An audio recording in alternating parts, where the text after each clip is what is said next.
Hi, ఎలా ఉన్నారు?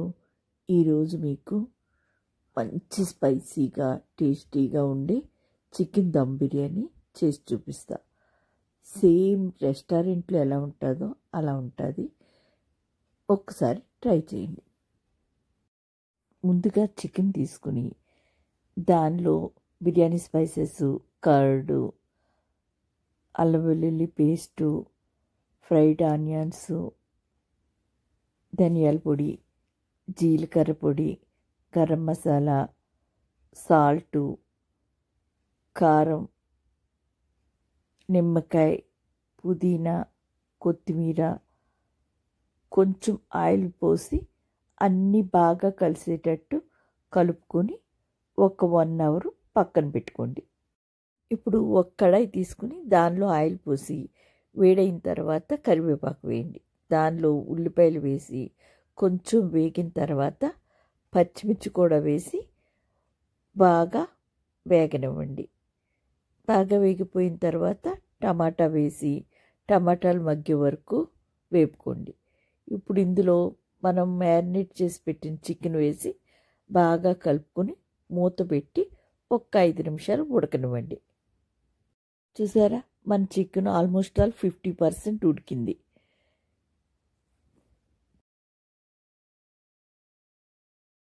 ఇప్పుడు చికెన్ పక్కన పెట్టుకుని రైస్ ప్రిపేర్ చేసుకుందాం.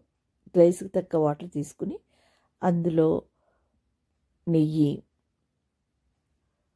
బిర్యానీ స్పైసెస్, సాల్టు, పచ్చిమిర్చి వేసి వాటర్ బాయిల్ అయిన తర్వాత 1 అవర్ మనం నానబెట్టి ఉంచుకున్న బాస్మతి రైస్ వేసి అందులోనే కొత్తిమీర, పుదీనా వేసి రైస్ని 70% ఉడకనివ్వండి.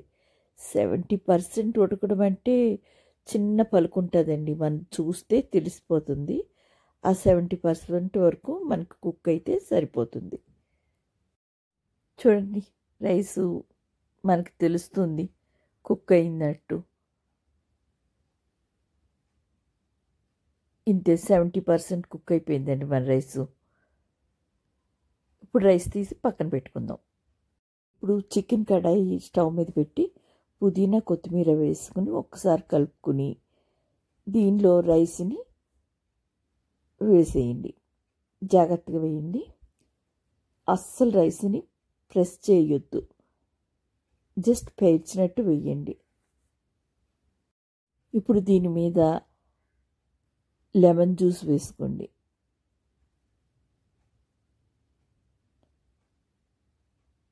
తర్వాత క్రీమ్, ఇది కంపల్సరీ వేసుకోండి. చాలా అంటే చాలా బాగుంటుంది క్రీమ్ వేయడం వల్ల. ఇప్పుడు పుదీనా, కొత్తిమీర, వేయించిన జీడిపప్పు, ఇది ఆప్షనల్ అండి. ఫ్రైడ్ ఆనియన్స్ వేసి సిల్వర్ ఫాయిల్తో కంప్లీట్గా ఎక్కడ హోల్స్ ఉన్నట్టు లేకుండా కంప్లీట్గా క్లోజ్ చేసేసి ఒక్క 5 మినిట్స్ స్టవ్ మీద వదిలేయండి సిమ్లో పెట్టి. స్టవ్ సిమ్లోనే ఉంచి ఇప్పుడు పాత తవ్వ తీసుకుని దాని మీద మన కడాయి పెట్టి ఒక 10 మినిట్స్ ఉడకనివ్వండి. 10 మినిట్స్ తర్వాత ఒక 5 మినిట్స్ వదిలేయండి. తర్వాత తీసి ఒక్కసారి కలుపుకోండి. మీకు ఆ స్మెల్కే ఆకలేస్తుంది. చాలా అంటే చాలా బాగుంటుంది. మీకు మీ ఇంట్లో అందరికీ రెస్టారెంట్కి వెళ్ళిన ఫీలింగ్ వస్తుంది.